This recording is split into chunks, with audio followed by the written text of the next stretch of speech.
नमस्कार। विपक्षी एकता बनाने के प्रयासों का क्या होगा, यह लाख टके का सवाल है। और जब से संसद का बजट सत्र समाप्त हुआ है तब से इस पर विचार किया जा रहा है और तमाम विपक्षी पार्टियां इस सिलसिले में, इस दिशा में काम कर रही हैं। लेकिन किसी का काम किसी मंजिल पर पहुंचता नहीं दिख रहा है। किसी को समझ नहीं आ रहा है कि यह एकता कैसे बनेगी। कांग्रेस के राष्ट्रीय अध्यक्ष और राज्यसभा में नेता विपक्ष मल्लिकार्जुन खड़गे ने बजट सत्र में तो एकता बना ली।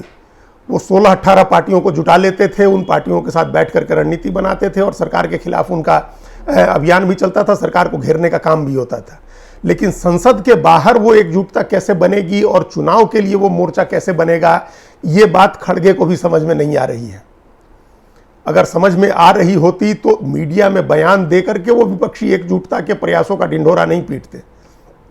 उनकी तरफ से बताया गया, कांग्रेस की तरफ से इस बात की सूचना दी गई कि मल्लिकार्जुन खड़गे ने तमिलनाडु के मुख्यमंत्री और डीएमके नेता एमके स्टालिन से बात की है। उन्होंने बिहार के मुख्यमंत्री और जेडीयू के नेता नीतीश कुमार से बात की है। उन्होंने महाराष्ट्र के पूर्व मुख्यमंत्री और शिवसेना के उद्धव ठाकरे गुट के नेता उद्धव ठाकरे से बात की है। ये कांग्रेस की तरफ से आधिकारिक रूप से बताया गया और उनसे विपक्षी एकता के बारे में चर्चा की है। अब सवाल है कि अगर विपक्षी एकता की चर्चा हुई है इस तरह की, अगर ये बड़ी रणनीति है और ये ऐसी रणनीति गुपचुप तरीके से बनती है, मीडिया के में बयान दे करके कि उनसे हमारी टेलीफोन पर बात हुई है, उस तरह से एकता नहीं बनती है ना, उस तरह से एकता बनाने का प्रयास होता है। तो जाहिर है कि वो कोई एक मैसेज देना चाह रहे थे, मल्लिकार्जुन खड़गे कांग्रेस की तरफ से कोई मैसेज देना चाह रहे थे कि इसका प्रयास हो रहा है और कांग्रेस इसका प्रयास कर रही है। कांग्रेस से अलग हो गए नेता कपिल सिब्बल ने कहा कि उस अपोजिशन का जो फलक्रम है उसके सेंटर में कांग्रेस को होना चाहिए। तो कांग्रेस किसी तरह से अपने को सेंटर में रखने की कोशिश कर रही है, उसका प्रयास हो रहा है और उस प्रयास का दिखावा भी किया जा रहा है, उसका प्रचार भी किया जा रहा है। जब गंभीर प्रयास होगा तो उसका प्रचार नहीं होगा। ये राजनीति में ऐसा ही होता है। लेकिन अब मुश्किल ये है कि उसमें भी खड़गे एक नेता को मनाते हैं तब तक दूसरा रूठ जाता है, दूसरे को मनाते हैं तब तक तीसरा कोई ऐसा बयान देता है जिससे विपक्षी एकजुटता की सारी कोशिश पटरी से उतर जाती है। अभी तमाम इस एकजुटता के प्रयास के बीच राहुल गांधी ने सावरकर को लेकर के बयान दे दिया और उद्धव ठाकरे इतने नाराज हो गए कि उनकी पार्टी ने संसद में भी विपक्षी बैठकों का बहिष्कार शुरू कर दिया। फिर शरद पवार ने पंचायत की और वो सब मिलजुल करके ऐसा कहा गया कि नहीं, अब राहुल गांधी सावरकर पर बयान नहीं देंगे। और ये एकता बनी रहे, इसके लिए यह प्रयास शरद पवार ने किया और खुद शरद पवार ने अदानी के मसले पर अपोजिशन के सारे अभियान को पंक्चर कर दिया। उन्होंने गौतम अदानी का समर्थन कर दिया, उन्होंने हिंडनबर्ग की रिपोर्ट पर सवाल उठाए और कहा कि इस संस्था के बारे में कोई खास जानकारी नहीं है, न इस संस्था की साख के बारे में कोई जानकारी है। ऐसा लग रहा है कि इस संस्था ने एक इंडस्ट्रियल समूह को, हाउस को टारगेट करके और ये रिपोर्ट बनाई है। उन्होंने ये भी कहा कि जेपीसी की मांग बेकार है, ज्वाइंट पार्लियामेंट्री कमेटी की जांच से कुछ पता नहीं चलेगा क्योंकि उसमें सरकार का बहुमत होता है। उन्होंने गौतम अडानी की तारीफ करते हुए यहाँ तक उन्होंने कह दिया कि जब उन्होंने राजनीति शुरू की थी तब तो टाटा बिरला को हमला करने का, अटैक करने का कल्चर था और अब अडानी अंबानी को अटैक करने का कल्चर आ गया है। वो अपनी किताब में पहले अडानी को बहुत हार्ड वर्किंग बता करके उनकी तारीफ कर चुके हैं। तो अब एक तरह से उन्होंने जो गुब्बारा था विपक्षी एकता का, उसको पिन मार दिया है शरद पवार ने। अब उस डैमेज कंट्रोल में तमाम पार्टियां जुटी हुई हैं और ये मैसेज बनवाया जा रहा है कि नहीं, उनके कहने का मतलब क्या था और उनके कहने का मतलब ये नहीं था, वो नहीं था, और इससे विपक्षी एकता प्रभावित नहीं होगी। हो सकता है प्रभावित नहीं हो, लेकिन ये एक बड़ा सेटबैक है। जो सबसे बड़ा मुद्दा विपक्ष ने बनाया था, जिसको लेकर के कांग्रेस पार्टी को कर्नाटक में चुनाव लड़ने जाना था, उस मुद्दे की हवा निकाल दी शरद पवार ने, जो एक महत्वपूर्ण सहयोगी हैं और जिनसे उम्मीद की जा रही थी कि वो विपक्ष को एकजुट करने में अपनी बड़ी भूमिका निभाएंगे। तो पहले उद्धव ठाकरे नाराज हुए, उनको मनाया गया, तो तब तक शरद पवार नाराज हो गए। उधर अधीर रंजन चौधरी अक्सर कोई ऐसा बयान दे देते हैं जिससे ममता बनर्जी और उनकी पार्टी के लोग नाराज हो जाते हैं। तो कभी इनको मनाने का सिलसिला है, कभी उनको मनाने का सिलसिला है। इस बीच अभी प्रधानमंत्री नरेंद्र मोदी चेन्नई गए तो एमके स्टालिन ने उनके प्रति जैसी गर्मजोशी दिखाई, जैसा उनका स्वागत किया, जिस तरह का सद्भाव दोनों में दिखा, जिस तरह की केमिस्ट्री दिखी, उससे भी अपोजिशन की एकता बनाने वाले तमाम नेताओं के कान खड़े हुए। वो हाथ पकड़ के, प्रधानमंत्री उनका हाथ पकड़ करके चलते रहे थोड़ी दूर और फिर एमके स्टालिन ने एक अपील की थी केंद्र सरकार से कि उनके क्षेत्र में, मतलब उनके राज्य में कोयले के 3 ब्लॉक हैं जो नीलामी की केंद्रीय सूची में हैं, उनको वहां से निकाल देना चाहिए है ताकि स्टेट को उसके रेवेन्यू का फायदा हो। और भारत सरकार ने उनकी बात मानते हुए उनके 3 कोल ब्लॉक्स को राष्ट्रीय नीलामी की सूची से बाहर कर दिया। तो ये एक बड़ा घटनाक्रम है। हालांकि इसका यह मतलब नहीं है कि एम.के. स्टालिन कोई तालमेल तोड़ देंगे या डीएमके के साथ बीजेपी का तालमेल हो जाएगा। अभी इस तरह की बातें कहनी जल्दबाजी है, लेकिन जिस तरह का सद्भाव दिखा है, एक तरफ आप कंट्रास्ट देखिए कि जिस दिन प्रधानमंत्री चेन्नई गए उसी दिन वो हैदराबाद गए थे, कि चंद्रशेखर राव के साथ जिस तरह से चंद्रशेखर राव ने जिस तरह से की दूरी दिखाई, उनका पूरा कैबिनेट प्रधानमंत्री के कार्यक्रम से दूर रहा, उसके कंट्रास्ट में पूरे स्टालिन और उनका पूरा कैबिनेट प्रधानमंत्री के स्वागत में खड़ा था और केंद्र सरकार के साथ उनके अच्छे संबंध दिखे, अच्छा सद्भाव दिखा।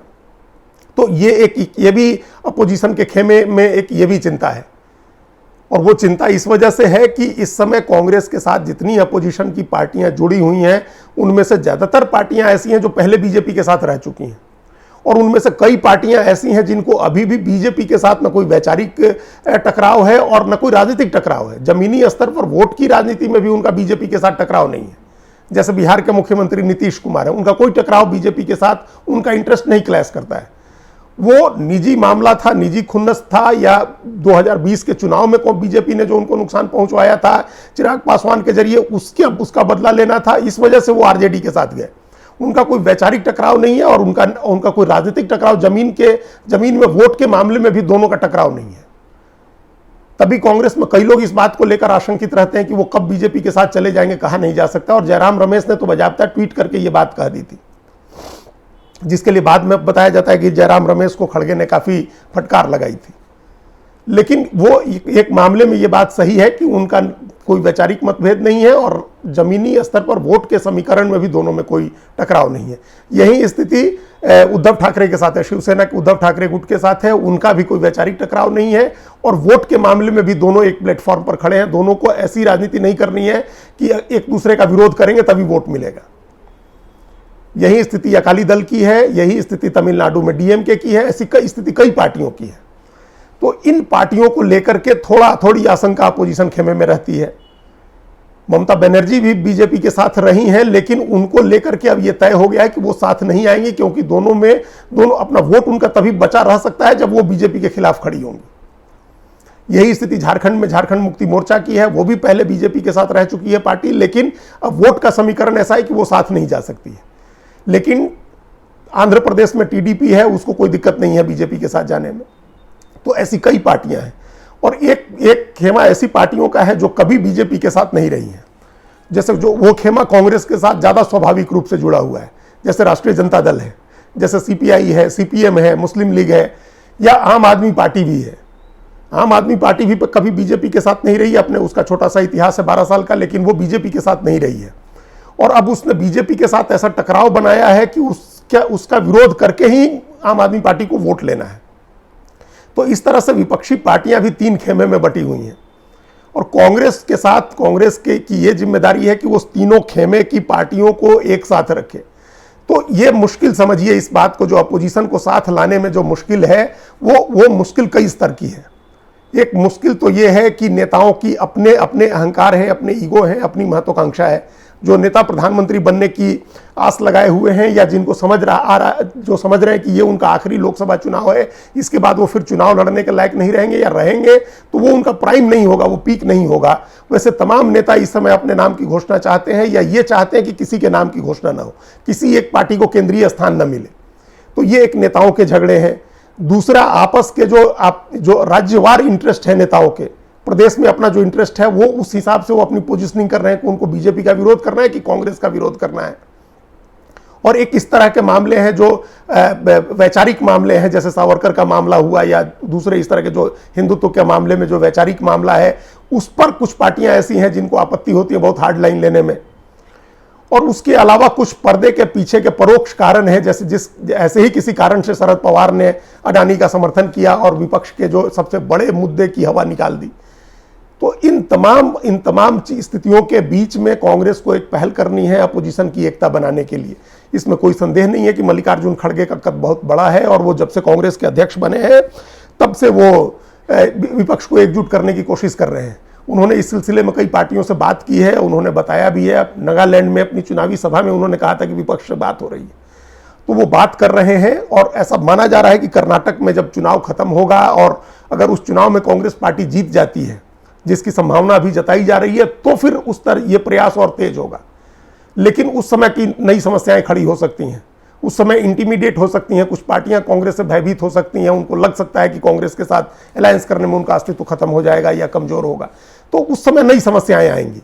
इसलिए अभी जब तक तालमेल होता नहीं है, सारी एडजस्टमेंट हो नहीं जाती है, तब तक ये अपोजिशन की एकता बनाने में समस्याएं आती रहेंगी। उन समस्याओं को किस तरह से दूर करना है, ये पार्टियां खासतौर से मल्लिकार्जुन खड़गे उनको किस तरह से दूर करते हैं, इससे उनके राजनीतिक के अनुभव और उनके राजनीतिक हैसियत की परीक्षा होगी। धन्यवाद।